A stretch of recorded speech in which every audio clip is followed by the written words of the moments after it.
Assalamualaikum warahmatullahi wabarakatuh. Selamat pagi anak-anak, selamat berjumpa dengan Ibu. Mungkin kalian baru pertama kali bertemu dengan Ibu. Berhubung kelas 10 tidak bertemu dengan Ibu, yang mengajarnya bukan Ibu. Nah, jadi terlebih dahulu Ibu akan memperkenalkan diri. Nama Ibu ini mengajar sejarah peminatan. Lalu anak-anak, dalam pertemuan kali ini kita akan membahas tentang kerajaan Hindu-Buddha, yang mana materi tersebut sudah kalian dapatkan di kelas 10. Nah, untuk lebih jelasnya silakan kalian lihat di layar nih, tentang KD yang mau kita bahas. Nah, sudah kelihatan? Nah, jadi KD yang mau dibahas untuk KD pengetahuannya yaitu 3.1, menganalisis kerajaan-kerajaan maritim Indonesia pada masa Hindu-Buddha dalam sistem pemerintahan, sosial, ekonomi, dan budaya, serta pengaruhnya dalam kehidupan masyarakat Indonesia pada masa kini. Lalu KD untuk keterampilannya 4.1, menyajikan hasil analisis tentang kerajaan-kerajaan maritim Indonesia pada masa Hindu-Buddha dalam sistem pemerintahan, sosial, ekonomi, dan budaya, serta pengaruhnya dalam kehidupan masyarakat Indonesia pada masa kini, yaitu dalam bentuk tulisan atau media lain. Ya. Nah, itu KD-nya. Nah, sekarang kalian harus mengetahui juga tentang tujuan pembelajarannya. Lihat lagi nih di layar. Nah, tujuan pembelajarannya silakan kalian perhatikan, lalu silakan amati. Jadi kalian nanti setelah mengikuti proses pembelajaran ini diharapkan dapat satu, menjelaskan sistem pemerintahan, ekonomi, sosial, dan budaya Kerajaan Sriwijaya. Lalu yang keduanya, dapat mengidentifikasi dari data berbagai sumber terkait Kerajaan Sriwijaya.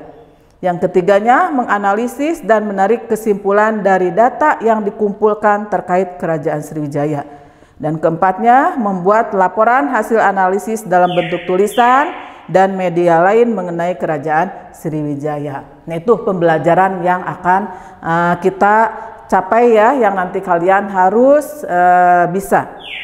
Nah, setelah itu anak-anak, ada peta konsepnya. Peta konsep dari materi pembelajaran yang mau disampaikan. Silakan kalian lihat di layar. Nih, peta konsepnya seperti ini ya. Silakan perhatikan, amati.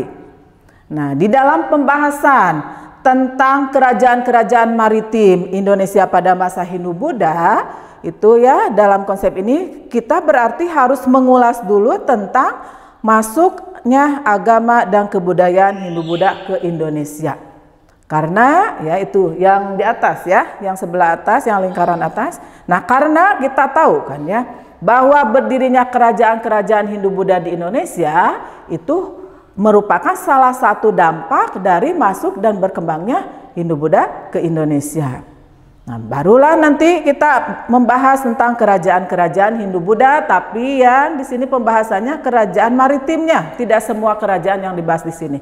Yang dibahas cuma Kerajaan Sriwijaya, Kerajaan Mataram kuno, Kerajaan Singosari, dan Kerajaan Majapahit. Nah, terus yang terakhir dari konsep ini, lihat yang sebelah sana, bulatan sebelah sana, yaitu tentang peninggalan dari kerajaan Hindu dan Buddha. Nah, itu tentang peta konsep materi pembelajaran yang mau disampaikan sekarang ya. Jadi kita ulas dulu dari awal. Jadi kalian sudah mengetahuinya ketika kelas 10. Jadi masuknya agama dan kebudayaan Hindu-Buddha ke Indonesia ini kurang lebih awal tahun Masehi ya. Masuk ke kita dengan maksudnya agama dan kebudayaan Hindu-Buddha ke kita, maka berdampak ada 3 dampaknya, yaitu yang pertama, Indonesia masuk ke zaman aksara, lalu di Indonesia berdiri kerajaan-kerajaan bercorak Hindu-Buddha, dan yang ketiganya di Indonesia berkembang kebudayaan yang bercorak Hindu-Buddha. Nah, itu salah satu dampaknya ya. Nah, dengan demikian mata sekarang ya, untuk pertemuan sekarang yang mau dibahas adalah kerajaan dari Sriwijaya. Nah, untuk kerajaan Sriwijaya ya, pembahasannya kalian silakan lihat di layar tentang videonya. Video sejarah berdirinya Kerajaan Sriwijaya sampai dengan runtuhnya. Yuk, silakan kalian menyimak video tersebut.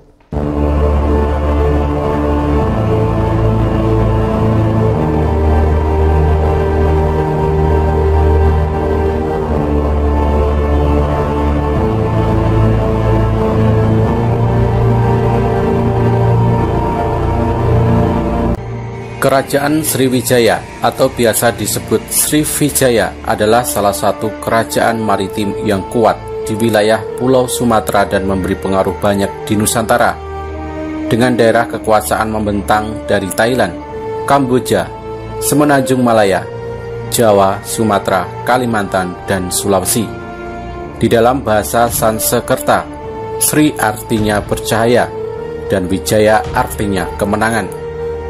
Bukti awal mengenai keberadaan Kerajaan Sriwijaya ini berawal dari abad ke-7.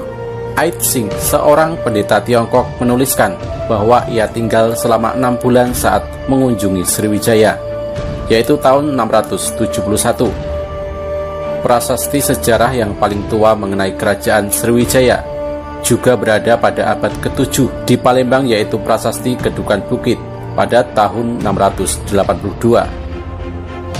Dikarenakan terjadi beberapa peperangan, diantaranya serangan dari Raja Dharmawangsa Teguh di tahun 990 dari Jawa menjadikan pengaruh Kerajaan Sriwijaya terhadap daerah bawahannya mulai berkurang, dan serangan Rajendra Chola I dari Coromandel di tahun 1025. Selanjutnya, di tahun 1183, Sriwijaya di bawah kendali kekuasaan Kerajaan Dharmasraya. Setelah Sriwijaya runtuh, kerajaan ini terlupakan dan eksistensinya baru diketahui secara resmi tahun 1918 oleh sejarawan Jos Codes dari Perancis.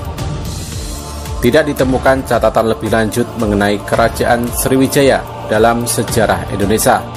Masa lalunya yang sudah terlupakan dibentuk kembali oleh sarjana asing. Tidak ada orang Indonesia terkini yang mendengar mengenai sejarah Kerajaan Sriwijaya sampai tahun 1920-an, ketika sarjana Perancis Jos Codes menyebarkan penemuannya dalam koran berbahasa Belanda dan Indonesia. Codes menyatakan bahwa referensi Tiongkok dalam San Futsi sebelumnya dibaca Sriboja, dan beberapa prasasti dalam Melayu kuno bersumber pada kekaisaran yang sama. Kerajaan Sriwijaya menjadi ikon kebesaran Sumatera awal dan kerajaan besar Nusantara di Jawa Timur selain Majapahit. Pada abad ke-20, kedua kerajaan tersebut menjadi rujukan oleh kaum nasionalis untuk menunjukkan bahwasannya Indonesia adalah salah satu kesatuan negara sebelum kolonialisme Belanda. Tertulis berbagai macam nama Sriwijaya. Orang Tionghoa menyebutnya San Futsi, Sihlifosi, atau Sanfoki. Dalam bahasa Pali dan Sanskerta, kerajaan Sriwijaya disebut Javadeh dan Yavades. Khmer menyebutnya Melayu dan bangsa Arab menyebutnya Zabat. Banyak nama menjadi alasan lain mengapa Sriwijaya sangat sulit ditemukan. Sementara dari peta Ptolemeus ditemukan keterangan mengenai adanya 3 pulau Sabadeh Bay yang dimungkinkan berkaitan dengan Sriwijaya. Pierre-Yves Mengwen melakukan observasi sekitar tahun 1993 dan berpendapat bahwa pusat kerajaan Sriwijaya berada di Sungai Musi antara Bukit Sabukingking dan Seguntang, terletak di Provinsi Sumatera Selatan sekarang. Namun sebelumnya Supomo berpendapat bahwa pusat kerajaan Sriwijaya terletak pada wilayah sehiliran Batanghari antara Muara Sabak sampai Muara Tembesi di Provinsi Jambi sekarang, dengan catatan Melayu tidak di wilayah tersebut. Jika Melayu pada wilayah tersebut, ia cenderung pada pendapat Moens, yang sebelumnya juga telah mengeluarkan pendapat bahwa letak dari pusat kerajaan Sriwijaya berada pada wilayah Candi Muara Takus, Provinsi Riau sekarang. Dengan perkiraan petunjuk arah perjalanan dalam catatan Ait Sing, serta hal ini juga dapat dikaitkan dengan adanya berita tentang pembangunan sebuah candi yang dipersembahkan oleh Raja Sriwijaya tahun 1003 kepada Kaisar Cina yang diberi nama Cheng Tin Wansu, candi bungsu sebagian dari candi yang terletak di Muara Takus. Namun yang pasti pada masa penaklukan oleh Rajendra Kula I, berdasarkan prasasti Tanjore, Sriwijaya telah beribu kotakan di Kadaram, yakni Kedah sekarang. Pembentukan dan pertumbuhan Kerajaan Sriwijaya. Belum banyak bukti fisik mengenai Kerajaan Sriwijaya yang bisa ditemukan. Kerajaan ini merupakan negara maritim dan menjadi pusat perdagangan. Namun kerajaan ini tidak meluaskan kekuasaannya di luar wilayah Kepulauan Asia Tenggara, dengan pengecualian berkontribusi untuk sebuah populasi Madagaskar sejauh 3.300 mil di wilayah barat. Beberapa ahli masih berselisih kawasan yang menjadi pusat pemerintah Sriwijaya. Selain itu, bisa jadi kerajaan ini biasa memindahkan pusat pemerintahannya. Namun kawasan yang menjadi ibu kota masih tetap diperintah secara langsung oleh penguasa, sedangkan daerah pendukungnya dipimpin oleh datu setempat. Sesuai dengan catatan Aitsing, Kekaisaran Sriwijaya telah ada sejak tahun 671. Pada tahun 682 dari Prasasti Kedukan Bukit, diketahui imperium ini di bawah kepemimpinan Daputahiang. Di abad ke-7 ini, orang Tionghoa mencatat bahwa terdapat dua kerajaan, yaitu Kedah dan Melayu, menjadi bagian kekuasaan Sriwijaya.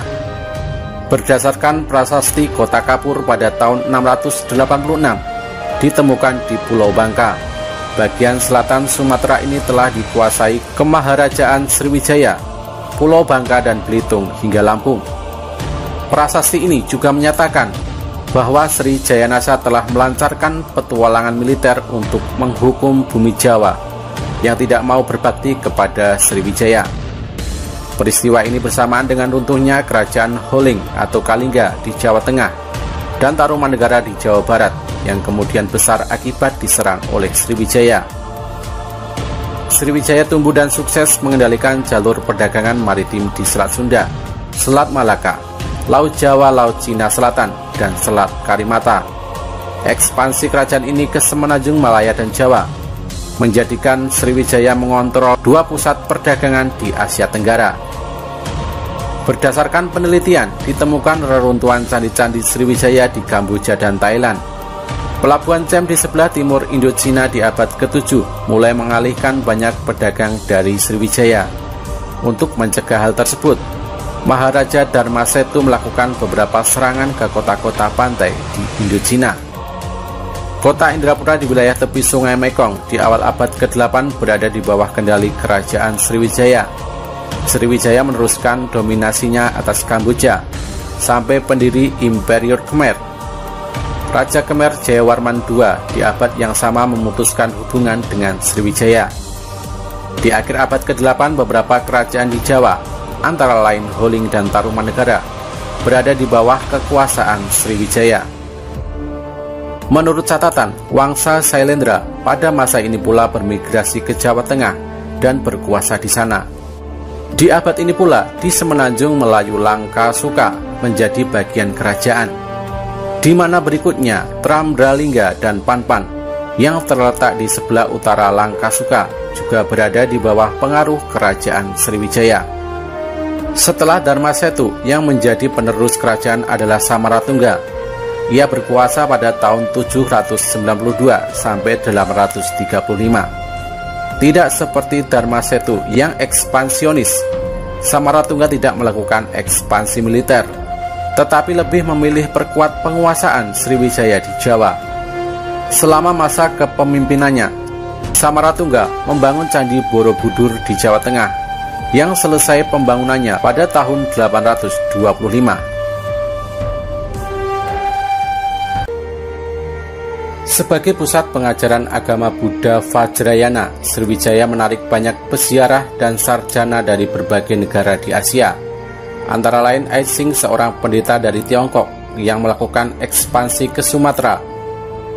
Dalam perjalanan belajarnya di Universitas Nalanda, India pada tahun 671 dan 695. Dan di abad ke-11, seorang sarjana Buddha dari Benggala yang berperan dalam perkembangan Buddha Vajrayana di Tibet.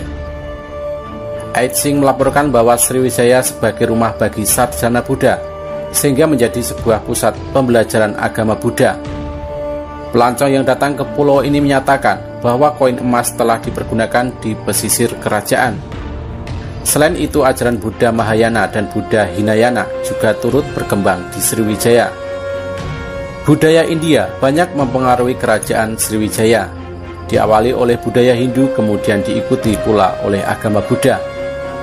Raja-raja Sriwijaya berhasil menguasai Kepulauan Melayu melalui perdagangan dan penaklukan dari abad ke-7 hingga abad ke-9, sehingga secara langsung ikut serta mengembangkan kebudayaan Melayu beserta bahasanya di Nusantara. Sangat memungkinkan bahwa Sriwijaya yang terkenal sebagai pusat bandar perdagangan di Asia Tenggara tentunya menarik minat dari para pedagang dan ulama muslim dari wilayah Timur Tengah, sehingga beberapa kerajaan yang awalnya merupakan bagian dari Sriwijaya kemudian tumbuh berkembang menjadi cikal bakal kerajaan-kerajaan Islam di Sumatera kelak di saat melemahnya kekuasaan Sriwijaya. Ada sumber yang menyatakan karena adanya pengaruh orang Muslim Arab yang banyak berkunjung di Sriwijaya, maka pada tahun 718 Sri Indrawarman, Raja Sriwijaya, memeluk Islam, sehingga sangat memungkinkan kehidupan sosial Sriwijaya ialah masyarakat sosial yang di dalamnya adalah masyarakat Muslim dan Buddha sekaligus. Tercatat beberapa kali Raja Sriwijaya mengirimkan surat ke Khalifah Islam di Suriah. Pada salah satu teks berisi permintaan agar Khalifah Sudi mengirimkan dai ke istana Sriwijaya. Surat itu ditujukan kepada Khalifah Umar bin Abdul Aziz, yaitu 717 sampai 720 Masehi. Di dalam dunia perdagangan, Sriwijaya menjadi penguasa dalam mengendalikan jalur perdagangan antara Tiongkok dan India, yakni dengan penguasaan atas Selat Sunda dan Selat Malaka. Orang Arab mencatat bahwa Sriwijaya mempunyai aneka komoditi seperti kayu gaharu, kapur barus, kapulaga cengkeh, pala, gading, timah, dan emas, yang membuat Raja Sriwijaya kaya seperti raja-raja di India. Kekayaan yang amat banyak ini telah memungkinkan Sriwijaya membeli kesetiaan dari vasal-vasalnya di seluruh Asia Tenggara. Pada paruh pertama abad ke-10, di antara jatuhnya dinasti Tang dan naiknya dinasti Song, perdagangan dengan luar negeri cukup heboh, terutama Fujian, negeri kaya Guangdong, kerajaan Ming, dan kerajaan Nanhan. Tak diragukan lagi Sriwijaya meraup keuntungan dari perdagangan ini.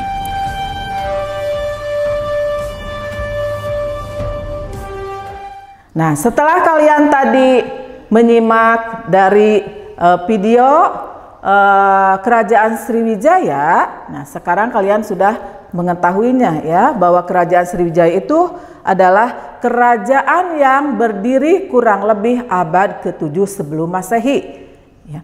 Yang mana kalian mengetahui tentang sejarah Sriwijaya ini dari sumber sejarah yang berupa prasasti, yaitu prasasti Kedukan Bukit, prasasti Talang Tuo, prasasti Kota Kapur, prasasti Talaga Batu, prasasti Karangbirahi, dan prasasti Ligor. Selain prasasti-prasasti tersebut, kita bisa mengetahui lagi kerajaan Sriwijaya, yaitu dari naskah, dari piagam, dan juga dari berita Cina.